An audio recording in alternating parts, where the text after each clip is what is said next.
झूठ की ताकत भीड़ है और सत्य की ताकत है स्वयं की। जहां झूठ बलवान होता है उसके पीछे में भीड़ होती है, दुनिया का हाथ होता है। लेकिन जहां सत्य होता है वह अकेला ही मजबूत होता है, सबल होता है। 19वीं सदी में एक महान वैज्ञानिक हो चुके हैं, सबने शायद नाम सुना भी हो, अल्बर्ट आइंस्टीन का। अमेरिका, वे मूलतः तो जर्मनी के थे, लेकिन उनका जीवन काल अमेरिका में बीता। जब हिटलर यहूदियों का कत्लेआम करवाने लगा तब वे जर्मनी छोड़कर अमेरिका चले गए। और जब वे जर्मनी को छोड़कर अमेरिका चले गए, उनके जाते ही हिटलर ने 100 वैज्ञानिकों को उनके पीछे लगा दिया। क्यों लगा दिया?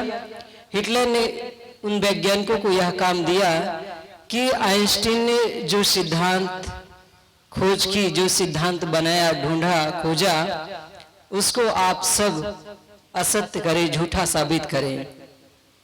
पीछे से यह बात आइंस्टीन को पता चली, तब वे मुस्कुराए और उन्होंने एक पत्र लिखा कि अगर मैं गलत हूं तो 100 वैज्ञानिकों की आवश्यकता ही नहीं, एक ही वैज्ञानिक मुझे गलत साबित करने के लिए काफी है।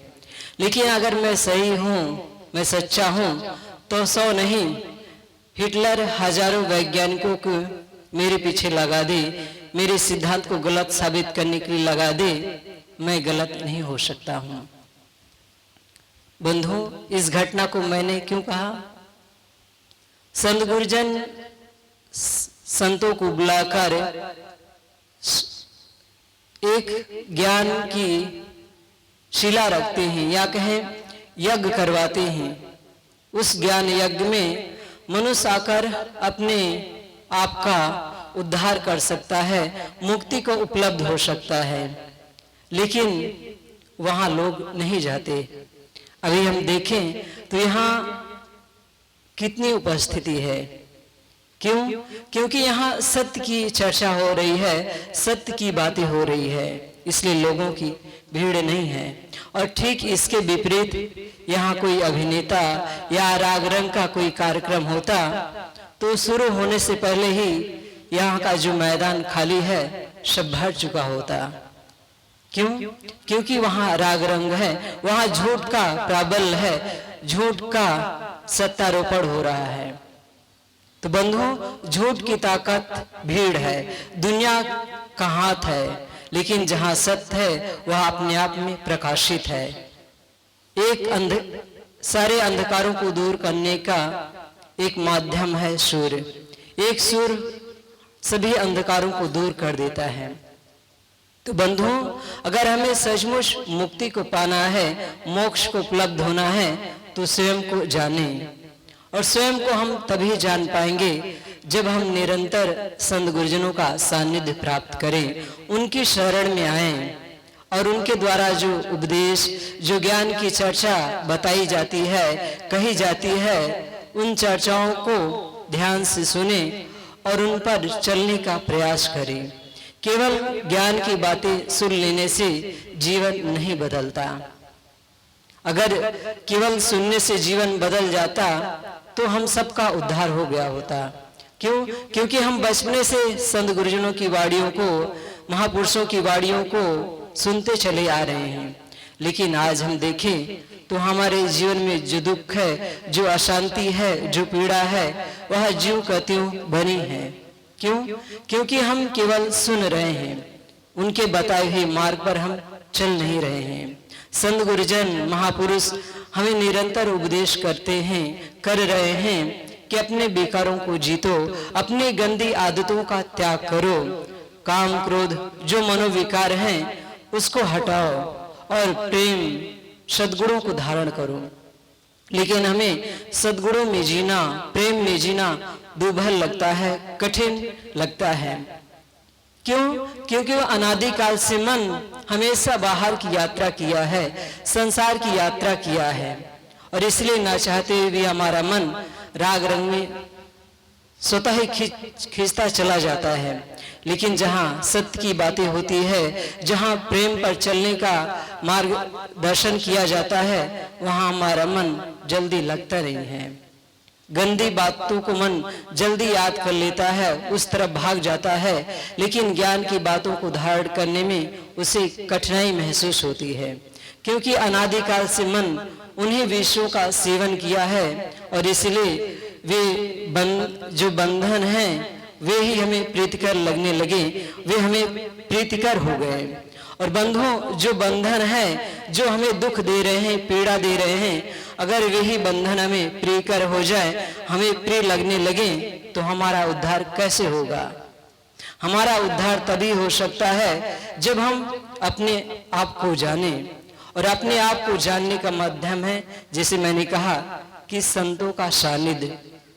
हम इतिहास के पन्नों को पलटकर देखें कि जिन्होंने भी अपना कल्याण किया, वे किसी न किसी संत गुरुजन से जुड़े, संतों की शरण में उनको आना पड़ा, तभी उनका जीवन बदला। हम देखें रत्नाकर हो, अंगुलीमाल हो, इनका जीवन तब तक नहीं बदला जब तक कोई महापुरुष, कोई संत गुरुजन नहीं मिल गए। जब तक संत नहीं मिले थे, गुरुजन नहीं मिले थे, वे एक अत्याचारी, दूसरों की हत्या, पाप कर्म ही उनका मुख्य काम था। लेकिन जैसे संतों का सानिध्य मिला, गुरुजनों का सानिध्य मिला, रत्नाकर महर्षि वाल्मीकि बन गए। तो बंधुओं, अगर हमें मुक्ति को उपलब्ध होना है चाहते हैं तो अपने कर्मों को बदलें। हम खुद को जाने कि मैं कौन हूं। अभी हम केवल सुनी सुनाई बातों को जानते हैं, संतों के पास आकर जान लिए कि मैं शुद्ध बुद्ध निर्मल आत्मा हूं। केवल हमारी इतनी ही पहुंच है, लेकिन इसकी अनुभूति हमें नहीं है। अनुभूति तभी होती है जब हम सारे कल्मशों को, सारे विकारों को त्याग कर अपने आप में ठहरते हैं। ईश्वर परमात्मा का दर्शन नहीं होता।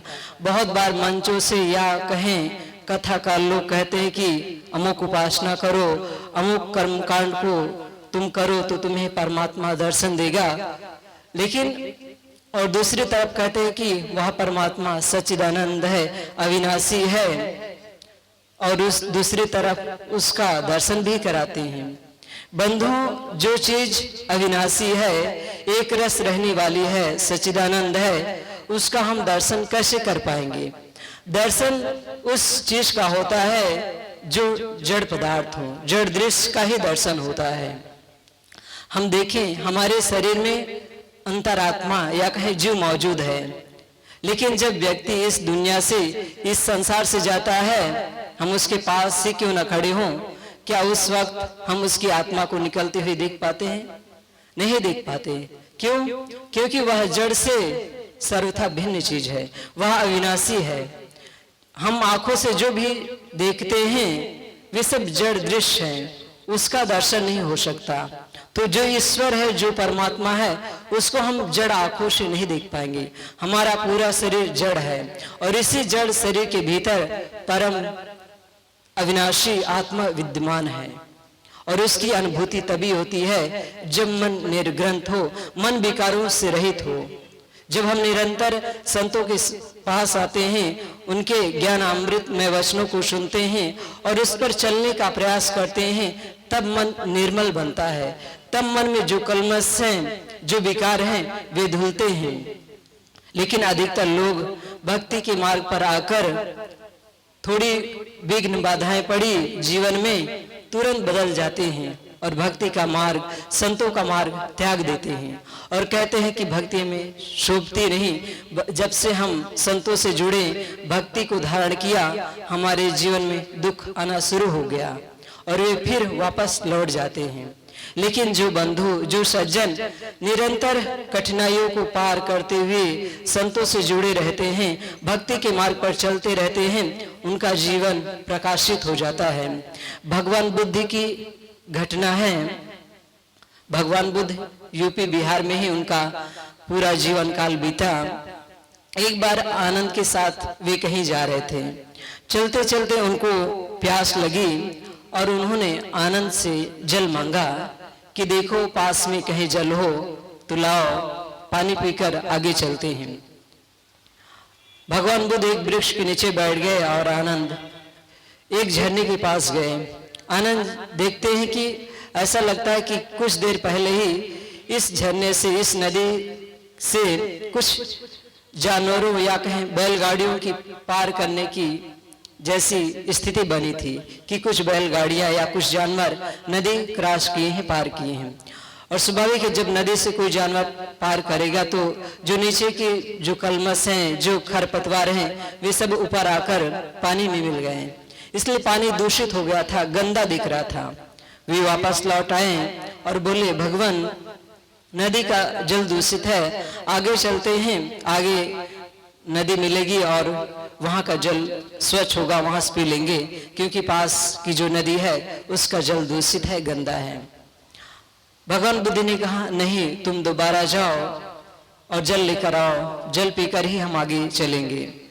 आनंद दोबारा जाते हैं, उसी नदी के पास देखते हैं और फिर पानी दूषित है, लेकिन इतना भी पानी पहले से ज्यादा साफ है, लेकिन इतना भी साफ, इतना भी स्वच्छ नहीं है कि उसको पिया जा सके।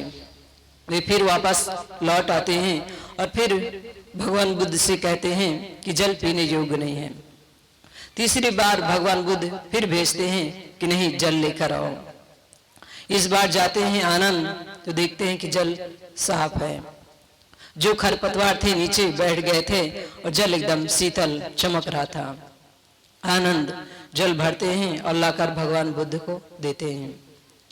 जल पीने के बाद भगवान बुद्ध बोलते हैं आनंद, ठीक ऐसे ही हर प्राणी के अंदर, उसके मनोमस्तिष्क में विकारों की बैलगाड़ियां चलती रहती हैं, विकारों का साम्राज्य उमड़ता घुमड़ता रहता है।